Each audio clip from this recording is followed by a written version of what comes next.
In the heart of West Africa, a conflict unfolded that will shape the destiny of the Asante people. Join us as we delve into the Sagrenti War, a pivotal moment in the Asante history marked by both triumph and turmoil. On February 5, 1874, the British Army, comprising of troops from northern states of now Nigeria, Mali, and India, invaded Kumasi, capital of the Ashanti Kingdom. The British force under Major General Sargrenti defeated the Ashanti army and burnt down the entire city into ashes. The cause of the war was the British desire to gain control of the rich natural resources of the Asante Empire, including gold and other valuable commodities, as well as preventing an attempt by the Ashantis to gain control over the coastal areas of present-day Ghana, where people such as Fanti, Achim, and Ga had come under the protection of the British. The Asante Empire, a powerful and wealthy kingdom in the West Africa, on the other hand, was determined to maintain its independence and protect its resources from foreign exploitation. This led to a series of clashes between the two sides, ultimately escalating into full-scale war in 1874. The first battles were fought in Fomena, with major battles at Amuafo in January 31 and Odaso in February 4, 1874. This was the war the Asantis called the Total War, after the sound of Martin Henry rifles and cannon. The final major event of the war was the capture of the Ashanti nation's capital, Kumasi, by the British forces. This marked the end of the conflict and the beginning of British colonial rule in the region. The Sagrenti War had a profound impact on the region, both in the immediate aftermath of the conflict and in the years that followed. One of the most significant consequences of the war was the establishment of British colony over the Asante Empire.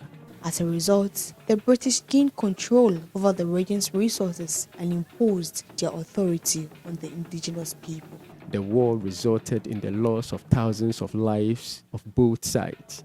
Worsley demanded an indemnity of 50,000 ounces of pure gold. The legacy of the Sargrenti War is multifaceted and continued to shape the history of West Africa. The war marked a turning point in the relationship between the Asante Empire and the British colonial empire. The Sagrenti War also highlighted the resistance and the resilience of the Asante people in the face of foreign aggression. The Ashantis have continued to preserve their cultural heritage and strive for self-determination. The war serves as a symbol of struggles and triumphs of the African people against colonialism and oppression. Asantehene Kofi Kakari abdicated in 1874, and his brother Asantehene Mensabunsu was installed, who was also abdicated in 1883. Between 1883 and 1888, Asante descended into a series of civil wars which ended in the installment of Kwakudua III, also known as Ajiman Prempeh I.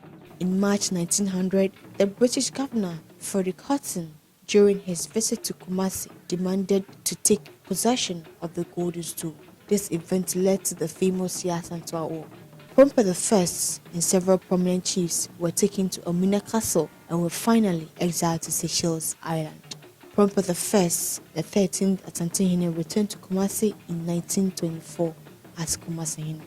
Prempeh II, who succeeded Prempeh I, restored the Asante Confederacy in 1935. Otumfuo Pokuwari II succeeded Prempeh II, and in April 1999, Otumfuo Osei II ascended the Golden Stool as the 16th occupant. Throughout this 25-year reign, His Majesty Otumfuo Osei II has championed the promotion of peace and stability in Ghana and continues to serve as a philanthropist and a development agent.